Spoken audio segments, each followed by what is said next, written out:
Hi, everybody. This week I traveled to New England, where I was joined by 4 governors who are working to raise the minimum wage in each of their states.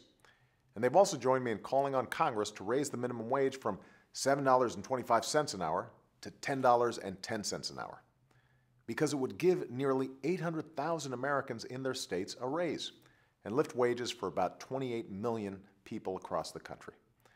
So these governors aren't waiting for Congress to make up its mind. And in my State of the Union address, I asked America's business leaders to go ahead and do what they could do to raise their employees' wages too.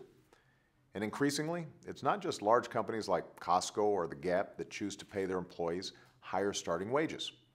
It's smaller businesses like Jackson's, a family-owned ice cream parlor in South Florida. They answered the call and raised their wages so that more than 70 employees would earn at least $10.10 an hour without cutting back on hiring. And 2 weeks ago, an Atlanta small business owner named Darian Sutherland wrote me to share a lesson his grandmother taught him, that if you treat your employees right, they'll treat you right. And Vice President Biden paid him a visit this week. I agree with these business owners, which is why I issued an executive order requiring federal contractors to pay their employees a fair wage of at least $10.10 an hour. It's good for our bottom line, and working Americans have struggled through stagnant wages for far too long. A clear majority of Americans support raising the minimum wage because we believe that nobody who works full-time should have to live in poverty.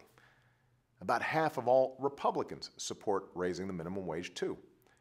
It's just too bad they don't serve in Congress, because the Republicans who do serve in Congress don't want to vote on the minimum wage at all.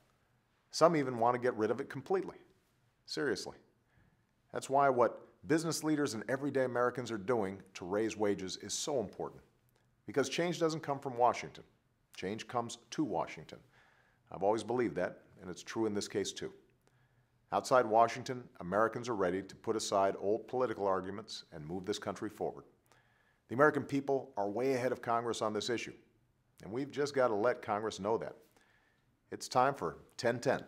It's time to give America a raise, and it's time to restore opportunity for all.